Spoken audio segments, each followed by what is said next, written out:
Hey everybody, and welcome back to Duck and Download. So you guys know, I am so excited to bring you the next review on Phase 2, the starting comics for the High Republic. Not only is the art of this cover amazing, as I was able to snag one of the variants, but all of the original art and the art within the comic is stunning as well. From the covers that we were given, and a little bit of teases from the authors and artists, well, this definitely threw me for a loop, and I did not expect the story to go the way it was. The two people on the cover are not master and apprentice. That was 100% where I thought that was going. Shame on me. Always to be surprised by Star Wars. I like it though. This comic though opens up stellar, stunning, and savage. So we open it up on a horrific scene of the main character, I believe his family, father and kin, or entire village, being absolutely decimated by a robed figure, red, almost dark side Santa Claus, as my wife said. This dark side Santa Claus, this evil, berserking, rage-filled, somehow sorcerer or something, devastating a village's people, just demolishing his way through it, and absolute carnage ensues. Apparently, the main character Solo said about age of 4.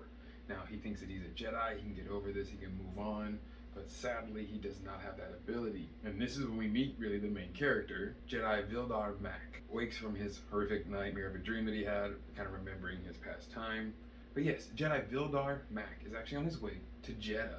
It is so amazing to get to see Jeddah in a comic, and we get a beautiful, gorgeous wide shot of the city itself, and it was absolutely so cool. Take up 2 pages, and I wish it was a fold out. That would have been so awesome. Or like a poster. Oh, make a Jeddah poster. I would buy it right now. Take my money. Well, Vildar lands on Jeddah, and there in the crowded streets, he meets Jedi Padawan Mathea Cathlet, or as she says, people call me Maddie. This little red Twi'lek is a very talkative, very information-filled, great listener apparently, who is definitely the exact opposite that Vildar wanted to meet. He is a stoic and silent type. Maddie is absolutely gun-ho, young, and full of spunk and energy. So this is going to be like a nice little odd couples kind of meeting, and I'm really excited to see how this is going to go through the comic. This comic also really goes through some more of the history and stuff of Jeddah and the meeting places. The Council of Congregations apparently was like one time the leading body, led by the Jedi. The Jedi no longer lead Jeddah, and most of the other cults and fanatics of other faith religions and Force organizations, they also do not like the Jedi that much, or probably feel they were a bit pompous. So we're getting to see that even in the High Republic, the galaxy at large didn't really like Jedi. Most of them trusted them, most of them thought they were mystic, most of them thought they were just fables, didn't even never see one, but a lot of people just didn't like them. A lot of people don't like people who just poke their nose in everybody's business. Most of those people are doing shady things, but to each their own in a galaxy far, far away. It's all from a certain point of view. Well, in fact, we actually see some of these religious fanatics start to have a brawl over accusations being tossed around. And this is when Vildar Mayak jumps into action as more of a do something than say something kind of person. He's there to stop the fight, immediately grabbing them, which sadly escalates everything. But in all the commotion of that, one of those who started it is a pickpocket. The thief takes something from one of the other fanatics and begins to run off.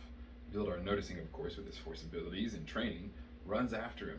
But somehow the thief is actually able to escape him, leap high mounds, do all kinds of crazy things. Who knows? This really cool new thief might just actually be a Force adept. Since Jeddah is filled with many different sanctuaries, cults, temples, and believers of Force paths, both light and dark. Well, Vildar loses the thief, returning to the brawl as it ensues. There, though, he tries to put a stop to it, but then it is completely put down and shut down by someone who looks strikingly like a past figure from Vildar's horrific nightmare he had earlier. This, of course, sends Vildar into a state of absolute panic. He brandishes his lightsaber and begins to talk about protecting those behind him and stuff, and then eventually has to be reminded that this is actually Adaptana Mayak, who is another sorcerer of Tuned, apparently from the way he looks and the feel of him probably, reminds our Jedi Vildar exactly of that past figure who slaughtered his village. He kind of apologizes and stuff, and the Adept doesn't really take it too personally. Kind of gives him a little jab about not expecting a Jedi to be in the middle of the brawl, Maddie and Vildar, now finally remembering their main whole purpose, finally get to go to the temple in which they are going to begin the investigation for the missing artifact. The artifact that is missing is the Screen of Sights. When entering the temple, they are going to look for the sister that actually is hiring them for the job, but they find her dead, all because Vildar notices that the droid that the thief seemed to have with him from earlier in the town market is now in the temple. It actually betrays the master in a sense. Flying to him, he goes in and sees the thief standing over her dead with some type of a crossbow weapon in his hand. And then this is when I really begin to think this guy is a Force adept, because a fight ensues between Jedi Vildar and this thief, and the thief gladly, easily, and with no effort at all seems to evade and dodge all of his blows, then throwing at him a Maritro death touch. Apparently, Vildar thinks that's fake until he does it by touching his chest and with the Force stopping his heart. That's right, people. This is not what I expected from issue 1. The whole time, so as the thief escapes, the whole time we've been seeing these purple text box. Those are actually the thief talking as he says, I had those things planned and I did all this, and I didn't know Vildar would be such a big part of my life, even after I killed him. He's dead. He lies there actually dead. There's a gruesome shot of it, so it's like, wow. But it says to be continued, so I guess he's not dead, and he's definitely coming back. The way that they all talk about it, it seems like he's going to come back in some sense, though, and they're all going to have some crazy adventure, which is absolutely nuts on its own. Absolutely crazy story, great story. I'm excited to see who this thief is and what exactly all of his powers are, too. I'm also really, really not probably going to be happy when I see how emotionally destroyed Maddie's going to be if she finds the body, but at least I know he's coming back, so she won't be sad forever. And that's when you think the comic's over, but no, there's actually a good few more pages left. This is a new story in which we follow the Jedi Olivia to the Council of Congregations, again, like a leading party where people can come to discuss problems and issues with one another between all of the different cults and temples and Force followers to keep peace and prosperity to Jeddah. She is called there by her master, arriving there, of course, like you would expect out of any Force-attuned great meeting of people. They're at war almost. These people from the light side threatening this person who apparently their group used to follow the dark side, but one says they've stopped and no one believes them. So the Jedi and the light side doing what the light side does best, feeling hoity-toity and like they have to control every single thing and kill the dark side the second they see it. That's not very nice. The dark side is a part of the Force too, and it must survive. It's no surprise when you have a government of Force sensitives trying to talk about how the Force is supposed to be actually used. It's gonna come to blows.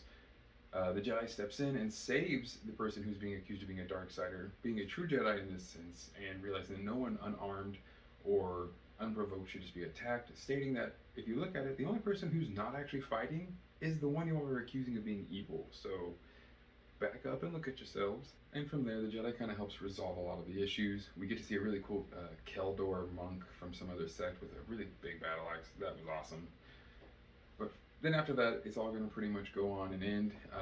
And I'm excited to see where this is going to continue through. The main story, though, is exactly the one that I'm subscribing for. That one is awesome. But this other side story is going to be a really cool way to look into the politics and the background of Jeddah. So any lore dump like that, of course, I'm all here for. So of course, the next issue cannot come soon enough. And I am absolutely excited to see where this is going to continue through and how it's going to connect with Phase 1. But I mean, even in the opening crawl section of this comic, we get to see the mention of a forever war between Irem and Erona, which are the planets, of course, that are actually coming to peace when Starlight Beacon is being built. So we're already seeing some amazing ties. Of course, I couldn't forget this for you guys. I'm happy for those of you who actually watched the whole thing. Now you get to know the really fun secret part. Aside from like, comment, share, and subscribe, at the end of this comic, with the new story though, the most exciting part that's going to keep me interested is how this one connects with the book already.